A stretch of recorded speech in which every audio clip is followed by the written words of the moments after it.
오늘도 야담천국을 찾아주셔서 감사합니다. 항상 행운이 가득하시길 바랍니다. 여러분의 구독과 좋아요는 저에게 큰 힘이 됩니다. 자, 그럼 오늘의 이야기 시작하겠습니다. 안아주세요. 너무 추워요. 그녀의 간절한 속삭임에 머슴은 망설이다 결심한 듯 자신의 옷을 벗기 시작한다. 얼어있는 몸을 녹이는 데는 자신의 뜨거운 몸이 가장 좋은 방법이라 생각한 것이다. 하지만 처음 보는 여인의 옷을 벗기는 일은 말처럼 쉬운 일이 아니었다. 죽어가는 사람을 살리는 일이다. 딴 생각은 하지 말자. 스스로에게 다짐하며 조심스레 그녀의 옷을 하나하나 벗기기 시작했다. 모닥불 아래 드러난 그녀의 몸은 치명적일 정도로 아름다웠다. 머슴은 크게 숨을 들이쉬고는 그의 맨몸으로 그녀를 조심스레 끌어 안았다. 순간 그녀는 움찔하며 떨었지만 이내 고요한 숨을 내쉬었다. 머슴의 거친 숨결이 얼어붙은 새벽 공기를 가르며 퍼져 나갔다. 처녀의 몸은 가벼웠다. 바람에 꺾인 매화까지 같았고 바람 한 줌에도 찢길 듯 위태로웠다. 한참이 지나자 얼음장 같던 그녀의 몸이 조금씩 온기가 돌기 시작했다. 푸석했던 입술이 미약한 기운을 띠더니 희미하게 새어나온 숨결이 그의 가슴을 스쳤다. 머슴은 안도의 한숨을 내쉬었다. 살았구나. 하늘이 도우셨다. 그는 그녀의 머리칼을 어루만지며 온기를 나누었다. 차디찬 밤은 길었지만 두 사람의 사이에 불씨는 이제 막 깨어나고 있었다. 오늘 이 밤은 단순한 체온의 나눔이 아니었다. 훗날 머슴의 운명을 뒤바꿀 피할 수 없는 인연의 시작이었다. 겨울 아침, 들녘은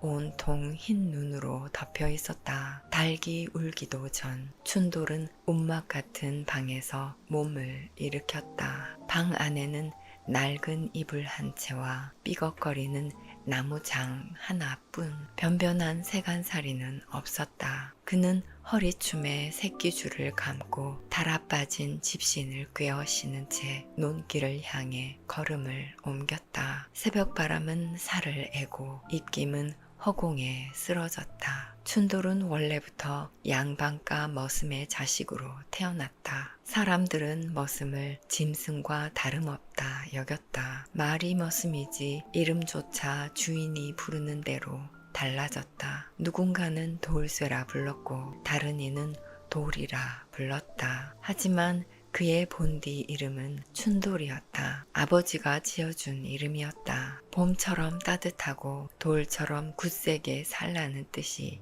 담겨 있었다. 그 이름대로 살고 싶었으나 현실은 녹록지 않았다. 볏짚을 이고 논두렁을 다질 때마다 어깨는 휘었고 허리는 늘 굽어 있었다. 하루 종일 품을 팔아 얻은 대가는 보리쌀 한 되박이 고작이었고 그것마저 빚으로 줄줄 새어나갔다. 그러나 춘돌은 불평하지 않았다. 세상이란 본디 그런 것이라 여겼다. 하지만 때로는 남몰래 한숨을 삼켰다. 나는 죽을 때까지 양반댁 머슴으로 살아야 하는 건가? 그날도 일터에서 돌아오는 길이었다. 하얗게 얼어붙은 마을 어귀. 다 쓰러져가는 담장 밑에 쓰러진 한 여인이 눈에 들어왔다. 바람에 찢긴 삼배옷이 몸을 간신히 가리고 있었고 하얀 입술은 이미 숨이 끊어진 듯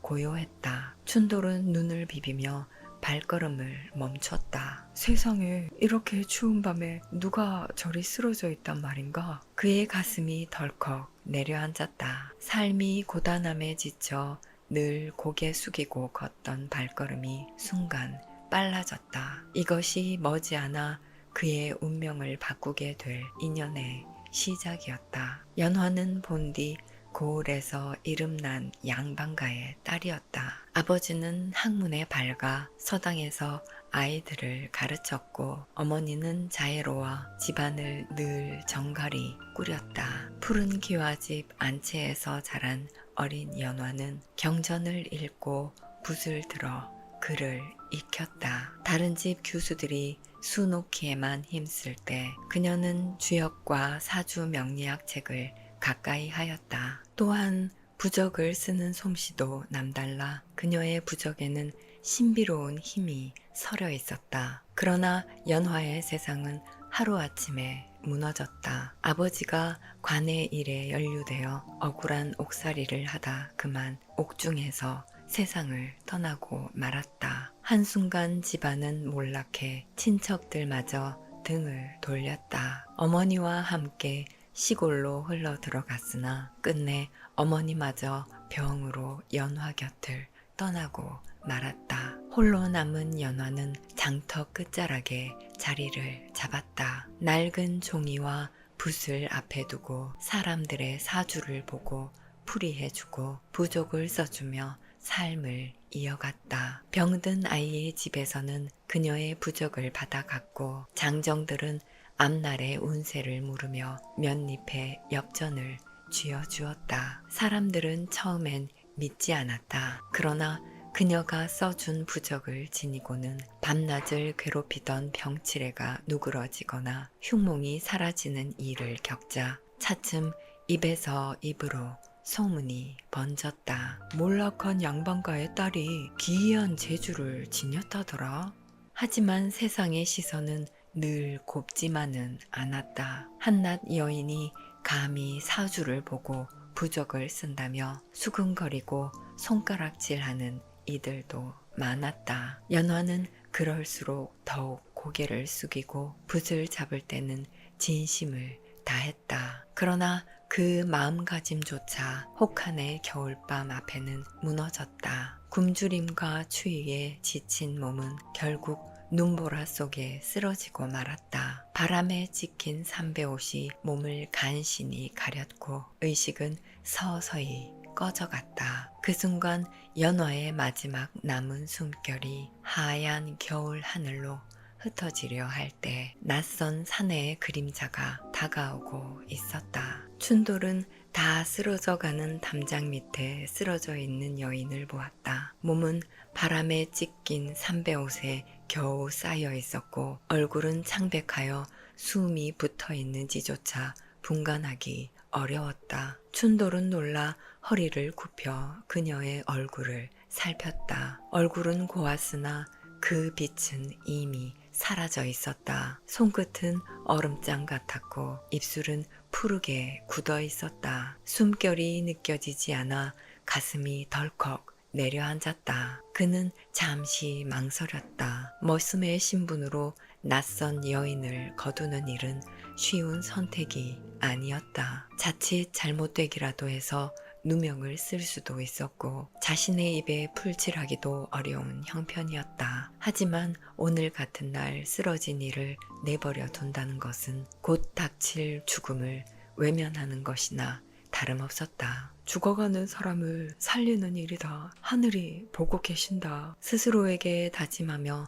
춘돌은 그녀의 가냘픈 몸을 품에 안았다. 겨울 바람은 매섭게 몰아쳤지만 그의 품은 뜨거웠다. 자신의 집까지는 너무 멀어서 이 여인이 더 위험해질 수 있겠기에 다행히도 가까이 있던 폐가로 들어갔다. 집더미 위에 조심스럽게 그녀를 눕혔다. 연화의 몸은 새털처럼 가벼웠다. 바람에 꺾인 매화까지 같았고 바람 한 줌에도 날아가 버릴 듯 위태로웠다. 나뭇가지를 모아 불부터 피웠다. 이어 춘돌은 자신이 가진 마지막 온기까지도 나누려는 듯 맨몸으로 그녀의 몸을 조심스레 끌어안았다. 얼마나 시간이 흘렀을까? 얼음장 같던 손끝이 미약하게 떨렸다. 푸석하던 입술에 희미한 빛이 돌고 가슴 속에서 미약한 숨결이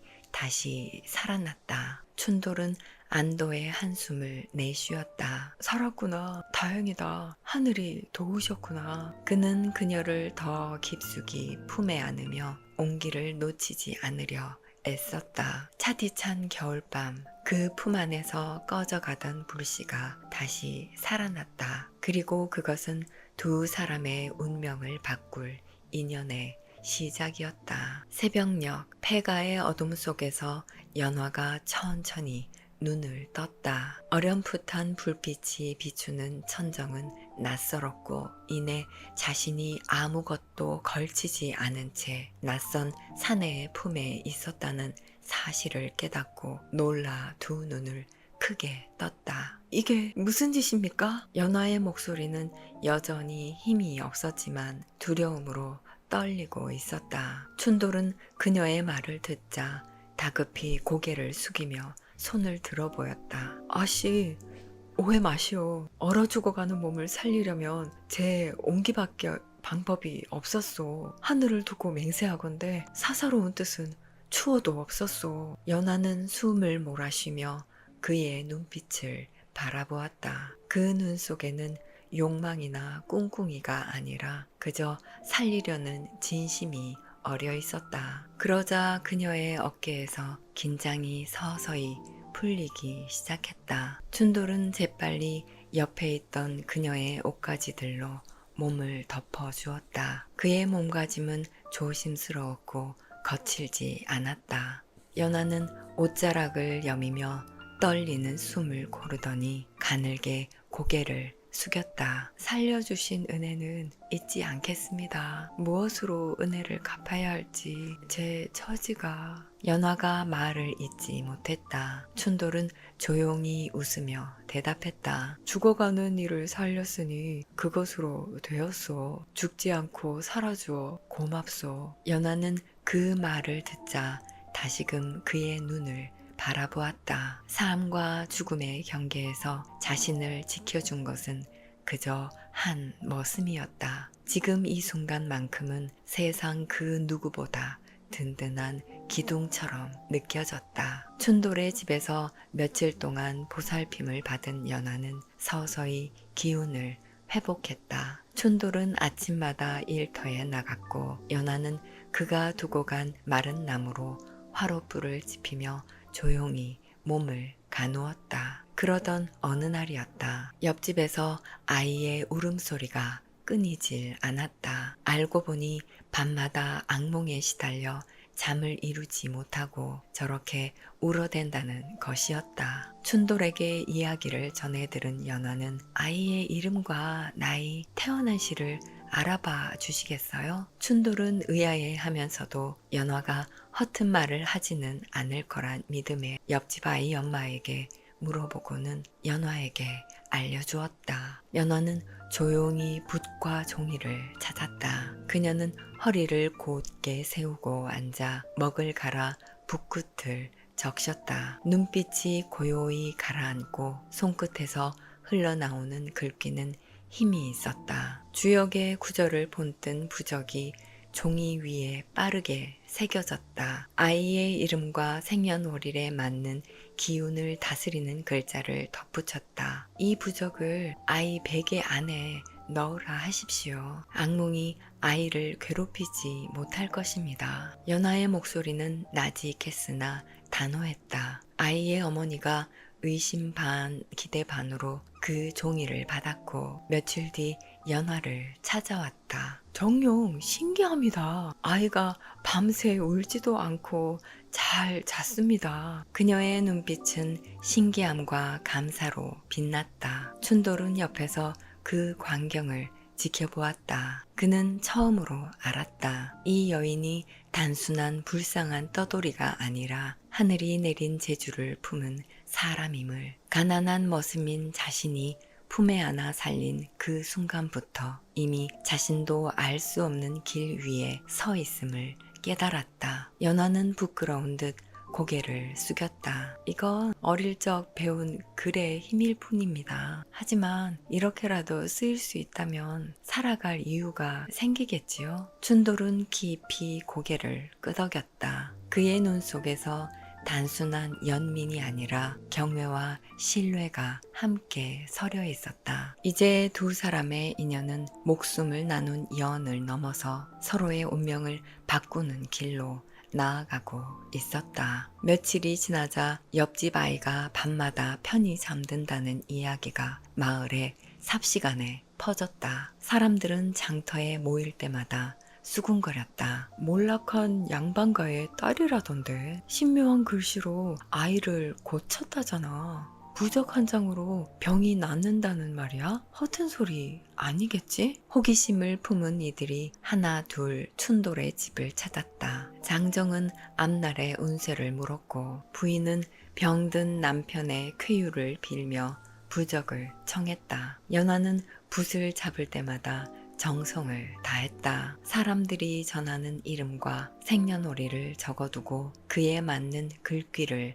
써내려갔다. 한자 한 획마다 기운이 응집되는 듯 손끝에서 힘이 흘렀다. 이상한 일은 거기서 그치지 않았다. 연화가 써준 부적을 지닌 아이의 기침이 멎었다거나 사주풀이대로 길을 조심하라는 말을 들은 사내가 그 길을 피했다가 산길이 무너지는 사고를 면했다는 이야기가 들려왔다. 사람들은 놀라움과 두려움이 뒤섞인 눈으로 연화를 바라보았다. 정녕 하늘이 내린 제주일세. 허나 여인이 글과 부적으로 사람의 길흉을 본다니 불경한 일 아닌가? 찬탄과 질시가 함께 번져나갔다. 부적을 얻으려는 이들로 집 앞은 붐볐으나 뒤돌아선 자리에서는 수군거림이 이어졌다. 춘돌은 이 모든 광경을 곁에서 지켜보았다. 마을 사람들이 몰려올 때면 그는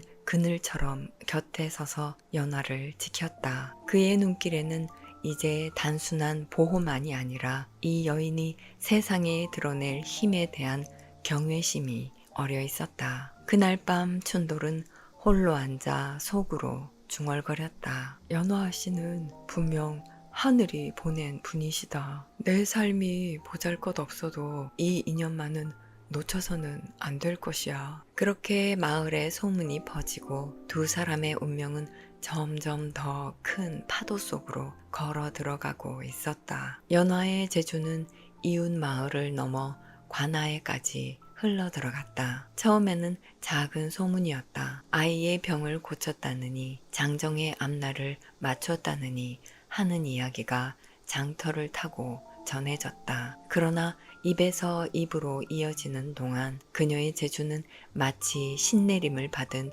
무당보다도 더 신묘한 힘처럼 과장되었다. 그 무렵 원님 댁에는 큰 걱정거리가 생겨났다. 원님의 아들이 병석에 누워 열병에 시달린 지 여러 날이었으나 의원이 와도 약은 약효가 없었고 무당이 굿을 해도 차도가 없었다. 애지중지 키운 외아들의 병세가 악화되자 원님은 불안과 초조로 날을 세우고 있었다. 그때 마침 마을 수령의 입에서 연화의 이야기가 흘러나왔다. 머슴의 집에 기거하는 몰락한 양반가의 딸이 부적을 써 아이의 병을 고쳤다 합니다. 허튼 말인지는 모르나 백성들 사이에선 이미 신묘한 힘이라 소문이 자자합니다. 원님은 반신반의했으나 그렇다고 더 이상 손 놓고 있을 수만은 없었다. 마침내 사람을 보내 춘돌의 집에 있던 연화를 불러들이게 했다. 그날 아침 마을 사람들은 긴장된 눈빛으로 그 광경을 지켜보았다. 가마꾼들이 와서 연화를 태우고 관아로 향하는 동안 사람들은 숨을 죽이며 웅성거렸다. 어떤 이는 신기하다며 기대에 차 있었고 또 어떤 이는 여자가 감히 관아에 들어가는 것을 흉하다 여겼다. 춘돌은 멀리서 그 광경을 바라보았다. 마음을 다잡으려 해도 불안은 가시지 않았다. 그는 알고 있다. 이번 일은 연화뿐 아니라 자신의 운명과도 맞닿아 있는 일임을. 눈보라 속에서 살려낸 인연이 이제 권세가의 집으로 불려가 그 능력이 시험대에 오르게 된 것이다. 두 사람의 삶은 더 이상 작은 마을에 머물지 못하고 그 소용돌이 속으로 휘말려 들어가고 있었다. 연화는 가마에 실려 관아의 대청으로 들어섰다. 기와지붕 아래 긴 장지문이 열리자 안채에는 깊은 정막이 감돌았다. 방 안에는 원님의 12살 아들이 누워 있었다. 얼굴은 불덩이처럼 붉었고 온몸은 식은땀으로 젖어 있었다. 원님과 안방 마님만이 애끓는 심정으로 아들 곁을 지키고 있었다. 그녀는 차분히 붓을 들었다. 먹을 갈자 붓끝에서 번지는 먹향이 고요히 번졌다. 먼저 아이의 사주를 풀었다. 태어난 날과 시각을 맞추어 계산하니 수기가 지나치게 약하여 불기에 눌려 있다는 결론이 나왔다. 그녀는 곧장 부적에 푸른 용의 형상을 그리고 청수 2글자를 굵게 새겼다. 이어 집안 곳곳에 물을 길어놓고 아이의 베개 안에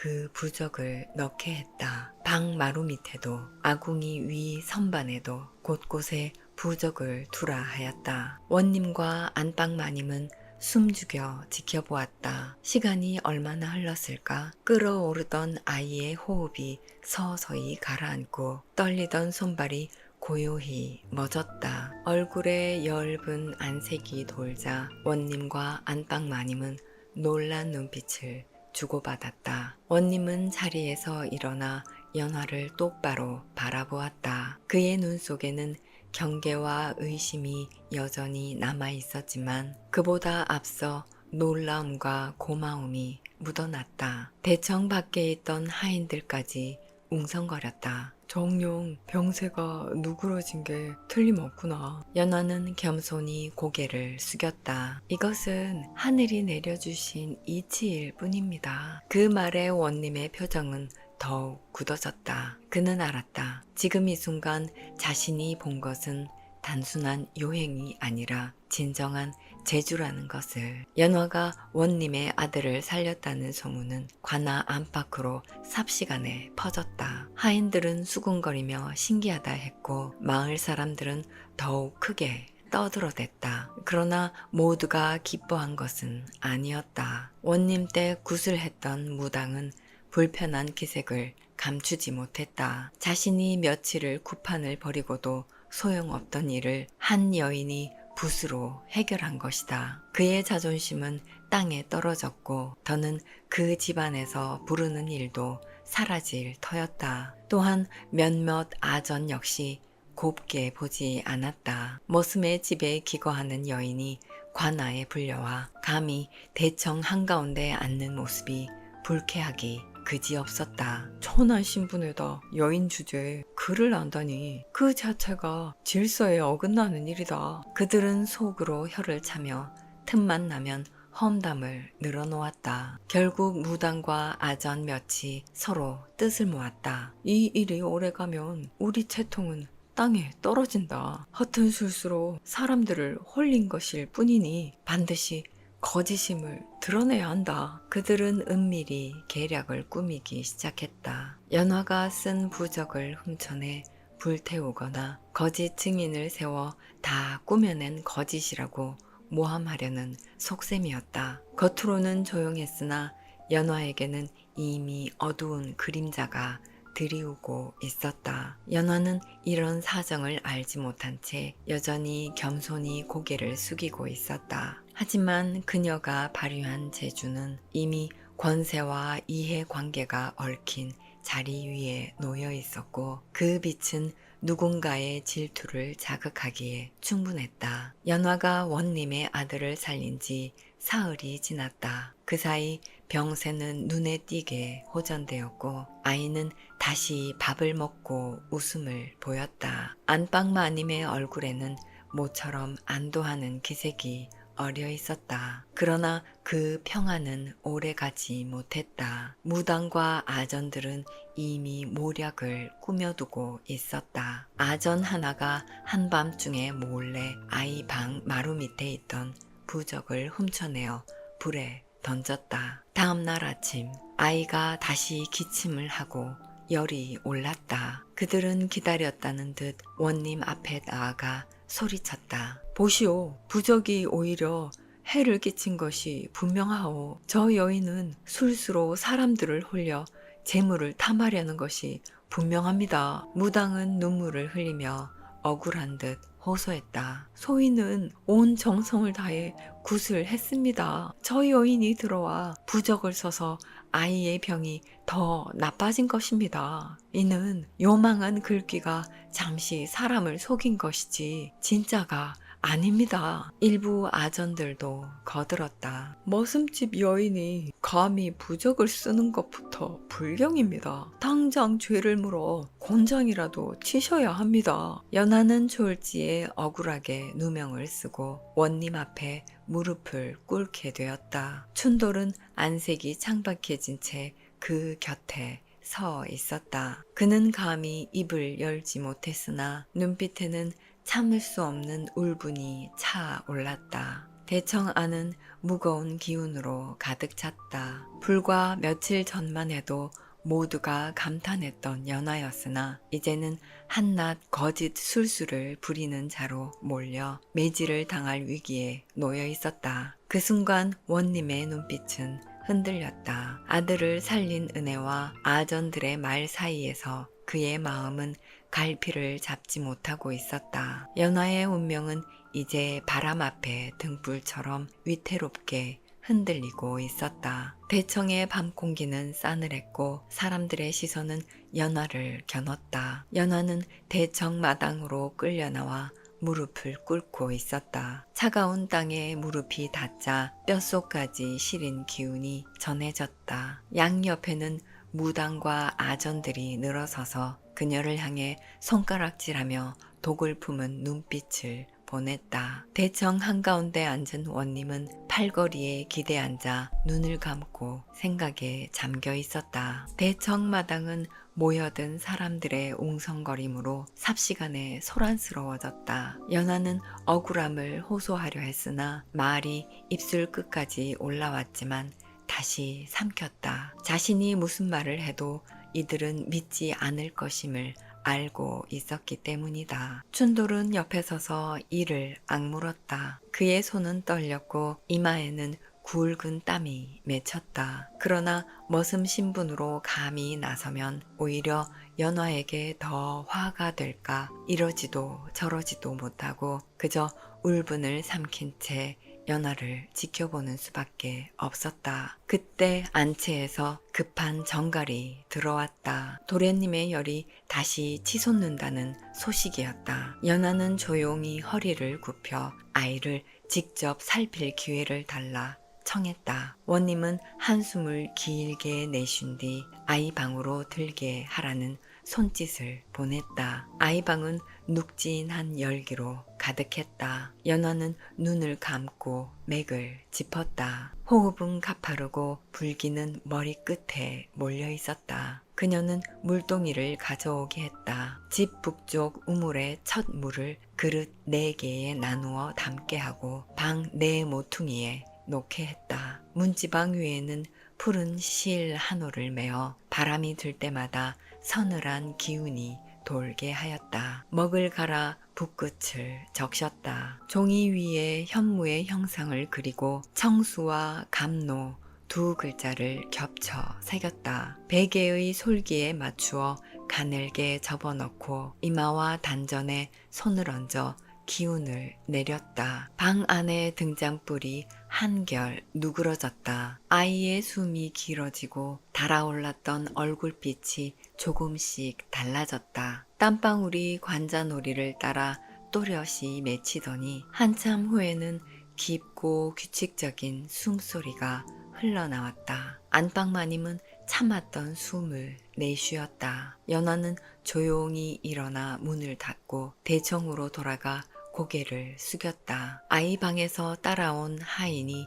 떨리는 목소리로 말했다. 마루 및 부적을 걷어 불사르던 아전을 보았다고. 무당 옆에 서 있던 아전을 가리키며 하인은 말했다. 사람들의 얼굴빛이 급히 변했고 무당의 눈동자는 흔들렸다. 원님은 아이 방 쪽으로 다시 시선을 주었다. 젖은 이불과 4 모퉁이의 물그릇, 달라진 방의 기운이 모든 것을 말해주고 있었다. 원님은 좌우를 물리며 입을 열었다. 거짓 모함으로 목숨을 위태롭게 한 죄를 엄히 다스리라 명하고 연화의 글과 이치가 아이를 살렸음을 공표하였다. 연화는 깊이 절하고 자리에서 일어섰다. 춘돌은 마루 끝에 서서는 그제서야 꽉 쥐고 있던 주먹을 펴며 가라앉은 숨을 길게 토했다. 아이 방에 놓인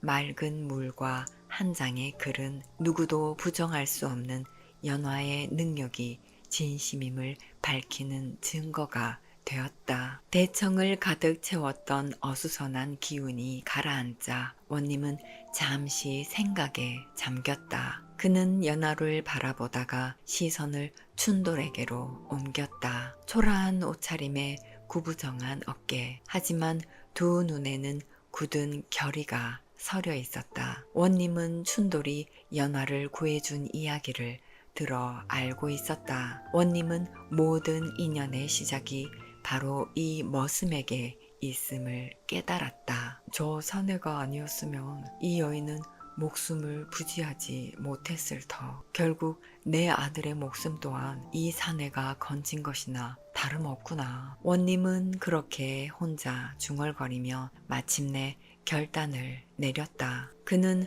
춘돌을 앞으로 불러세웠다. 주위의 관리들이 의아한 눈길을 주었으나 원님의 표정은 단호했다. 너의 성실함과 의리를 내가 들었다. 내 손으로 살려낸 목숨이 우리 집안을 살렸다. 이제부터 너를 그저 머슴이라 부를 수는 없을 것이다. 춘돌은 너무도 갑작스러운 말에 무릎을 꿇고 머리를 조아렸다. 손은 떨렸으나 가슴 속 깊이 뜨거운 것이 치밀어 올랐다. 평생을 남의 밭을 갈고 꾸지람을 받으며 살아온 그에게 이런 인정을 받는 순간이 올 줄은 꿈에도 몰랐다. 원님은 하인에게 곡식 자루와 은전 꾸러미를 가져오게 했다. 이는 네가 흘린 땀과 의리를 갚는 작은 보답일 뿐이다. 앞으로는 우리 고을 일을 맡겨도 손색이 없겠다. 춘돌에게 관아 잡무의 총책을 맡길 것이다. 그리 알고 실행하라. 대청 안은 다시 술렁거렸다. 머슴이 상을 받는 것도 그렇고 관아 일의 총책은 꿈에도 생각할 수 없는 일이었다. 그러나 모두가 알았다. 만일